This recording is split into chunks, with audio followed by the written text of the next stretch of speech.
Hi everyone, Brian from Sui Generis Brewing here, and welcome to this short video on esters.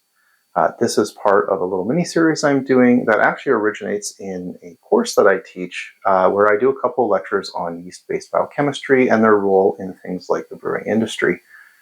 And as part of that course, I produce a series of sample beers that emphasize different characteristics or different yeast flavors that can be produced.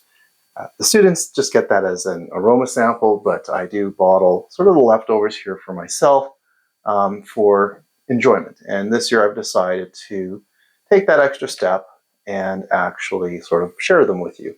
This is the fourth video in this little mini series of 5. There's only one left after this. And I'm talking in this video about esters, which I've actually mentioned in every single video up to this point. But we kind of had to work to this point before some of this ester talk makes sense.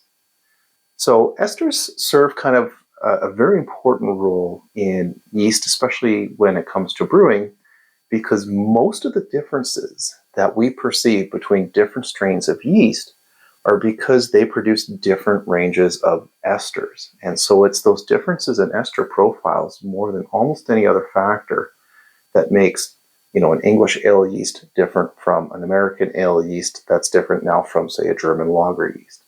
And of course, when you start looking at non-European yeasts like sake yeast, they produce a completely different subset of esters, which is what gives them their very unique flavors and characters. So these are very, very important when it comes to determining the flavor of the beers that we produce. Now, esters are also very important for yeast in their wild environment. And so esters are made in simple terms by kind of taking a little tiny bit of the carbon that would normally be used to generate energy and shuffling it off to make esters. Now, esters don't really serve a biochemical purpose in yeast cells. They just sort of evaporate out and disappear. So you might wonder why a yeast would ever want to make them, considering that it's sort of a waste of energy. And the reason has to do with their lifestyle in the wild.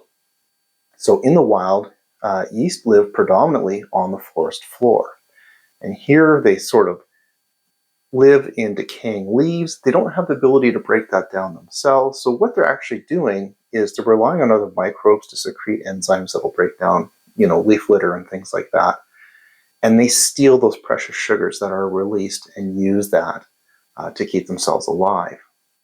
But they do sacrifice a really tiny part of that energy to make esters, because what yeast really want to have happen is for an insect to come along and pick them up and take them off to a flower or to a fruit where they can now be delivered to a sugar-rich environment where they can really replicate in large numbers.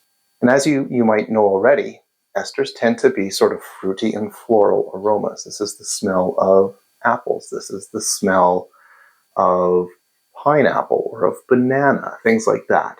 And so these aroma compounds that the yeast are sort of using a little bit of their precious energy to make are going to attract in the very kind of insects that would then take them off to a flower, to a fruit.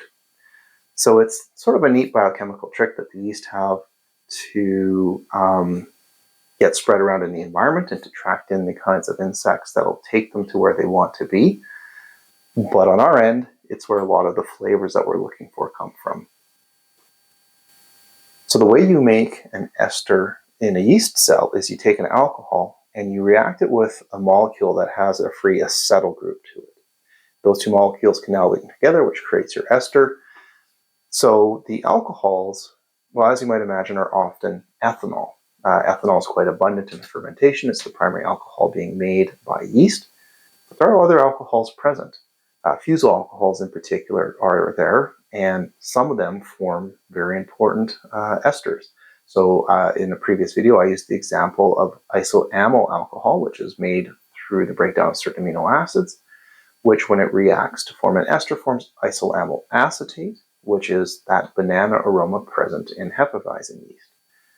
But you can react other non-ethanol alcohols made, again, largely through that fusel alcohol pathway to get a whole variety of different esters. And it's kind of amazing because all of those fusel alcohols, if they're present in anything more than trace amounts, are just unpleasant, burning, very solventy chemical characteristics. And yet you turn them into an ester and now they're fruity, they're floral, it's roses, it's bananas, it's pineapples, it's those sorts of things. So it's kind of a cool chemistry. So that's the alcohol side of the ester, but what about the acetate side? And in yeast, there's two major types of acetate molecules that are used. The first is something called acetyl-CoA. This is a common cofactor found within yeast cells. It's sort of used anytime a yeast needs to shuttle a carbon atom from one molecule to another. You can attach it into acetyl-CoA, and then you can deliver it somewhere else and react it into whatever it is you're trying to add carbon to. If you have acetyl-CoA reacting with an alcohol, we call those acetate esters, because after that reaction is complete, you are literally attaching an acetate group, which is a 2-carbon with an oxygen group, to the end of your molecule. So it's kind of a small addition. And this is also the predominant ester that we think of when we think of what yeasts make. But there is a second class of esters that are called fatty acid esters, and as the name suggests, they come from fatty acids. And the reason why that works is the way that you make fatty acids in cells is you basically react those acetyl-CoAs together and you kind of extend them together to form a long lipid molecule. But on the end where you're reacting, you have that same highly reactive acetyl group, just like you do on acetyl-CoA. And so now you can get things like ethyl octanate, which has sort of an anise-like character to it, and some of these other more exotic but still made by yeast type esters. Because fatty acids aren't made in as large quantities as acetyl-CoA, these esters tend to be proportionally rarer in comparison to acetyl-CoA, and they're also almost always made by reacting that fatty acid with ethanol. We don't really think too much about these things coming from some of those fusel alcohols. It's predominantly a fatty acid reacting with ethanol. And so, as you can imagine, there are literally like 22 or 23 different fusel alcohols that can be made, plus ethanol. So you have two sources of these acetate groups, either acetyl-CoA or the fatty acid, which means you can really make dozens upon dozens of different esters, giving a huge range of potential flavors, with yeast preferentially producing certain fusel alcohols over others, for example, and that would then drive the profile in one direction versus another. So for my demo here, my writing's horrible, but I used a lardol, which is me horribly mispronouncing a type of kike yeast from Norway, so apologies to everyone who knows how to say that properly. This is a high ester yeast, known to make actually sort of pineapple-y and some other similar fruit aromas. And as always, comparing that to the same wort fermented here with W3470. So this is a Czech-style lager wort fermented with a lager yeast, and now comparing to a Kvike, that should be nice and high ester. So, as always, we want to pour this out. Another nice crystal clear beer, well carbonated. Head on, it's not great. Some of the other ones definitely had a better head than that.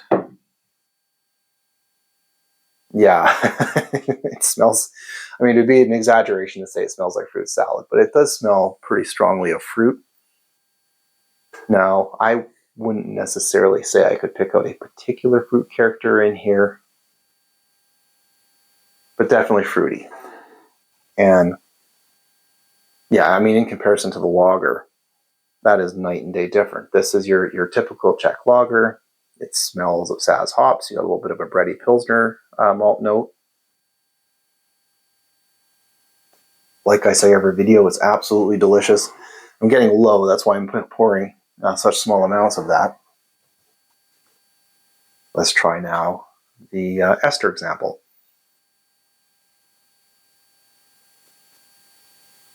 Well, that's completely different. It tastes fruity. I do actually get, I don't know if I call it pineapple, but sort of a tropically fruit note. It actually tastes sweet. Now, the final gravity of these two beers is actually, this one's lower, so technically it has less residual sugars in it, but it tastes sweeter, and I think that's just the way my brain's interpreting those fruity aromas and fruity flavors, and sort of interpreting them as being sweet in nature. Kind of interesting.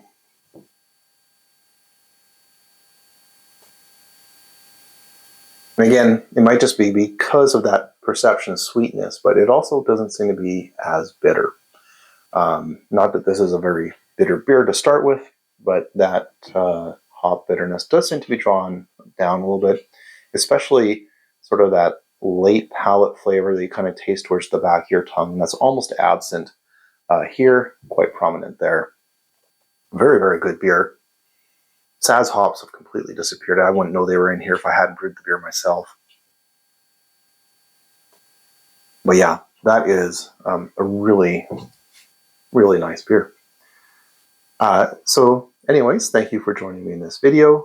Like I said, there's one more video left. The last one's on biotransformation, and then this little series will be done. That will hopefully be finished and published in the next couple of days. But until then, I'm Brian, and thanks again for joining me, and we'll see you next video.